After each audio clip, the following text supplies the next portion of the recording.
রবিবার কমলপুরের হালাহালিতে ইন্ডিয়া জোটের প্রার্থী রাজেন্দ্র রিয়াংয়ের সমর্থনে এক মিছিলর প্রকাশ্য সভা অনুষ্ঠিত হয়।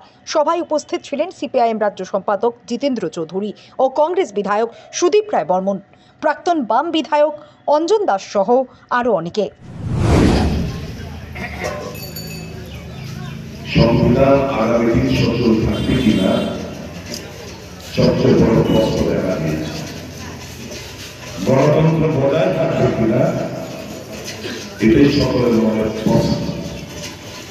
এই যে দেখেন এখানে একটা ত্রাস, আতঙ্ক, একটা ভয়, মানুষের মধ্যে ভীতি, এটাই প্রমাণ দেয় যে সংবিধান নড়বড়ে, গণতন্ত্রের কোনো বালাই নেই। গণতন্ত্রে বিশ্বাস করে না ভারতীয় জনতা পার্টি। এক ব্যক্তি, তার চিন্তাধারা, এক ব্যক্তির শাসন ব্যবস্থা, এক ব্যক্তির সমস্ত কিছু এই ভারতবর্ষের মধ্যে বর্তমানে ইমপ্লিমেন্ট হচ্ছে। ঈশাই ধর্মে যারা বিশ্বাসী তারা প্রার্থনা করছে। এটা রমজান মাস, যারা সংখ্যালঘু মুসলমান বন্ধুরা রয়েছেন তারা ফাস্টিং রয়েছে। এই পবিত্র মাসে আগামী 26 তারিখ এই পূর্ব ত্রিপুরা আসনের ভোট, সঠিক সিদ্ধান্ত আপনাদের নিতে হবে। এরকম ভাবে দেশ কিংবা আমাদের রাজ্য চলতে পারে না। বেকারত্বের জ্বালা, নিত্য প্রয়োজনীয় সামগ্রিক আম জনসাধারণ নাগালের বাইরে। আজকে খবরের কাগজে দেখবেন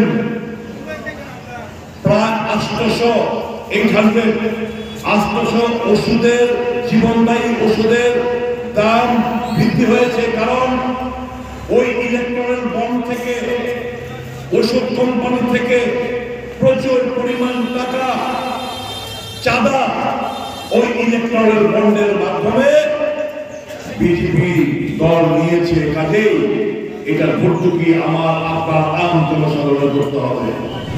18তম তথা অষ্টাদশ নির্বাচন, এই নির্বাচনেও নিঃসন্দেহে নতুন একটা সরকার তৈরি হবে।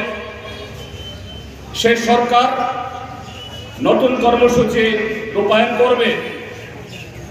কিন্তু বন্ধুরা, এবারে নির্বাচন শুধুমাত্র আরেকটা সরকার তৈরি করা নির্বাচন না, কর্মসূচি রূপায়ণের নির্বাচন না, তার বাইরেও গত 10টা বছর ধরে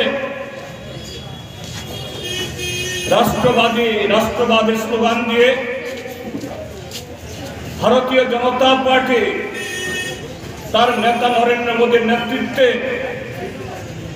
যেভাবে ভারতীয় গণতন্ত্রকে এবং এই গণতন্ত্রের যে তার অন্তরাত্মা, তার সংবিধানকে এটাকে নড়বড়ে করে দিয়েছে, এটাকে সম্পূর্ণভাবে ধ্বংস করার জন্য যে সমস্ত উদ্যোগ গ্রহণ করেছে এবং তার মধ্য দিয়ে গত 7.5 দশক ধরে স্বাধীনতার পর আমরা এই দেশের যে রাজনৈতিক সংস্কৃতি, অর্থনৈতিক সংস্কৃতি বা ইমারত গড়ে তুলেছে, তার যে ক্ষতি সাধন করেছে, আজকে সেই ভারতীয় গণতন্ত্র, তার অন্তরাত্মা, ভারতীয় সংবিধান বা তার মূল কাঠামো ধর্মনিরপেক্ষতা, এটাকে রক্ষা করার এক মুখ্যম,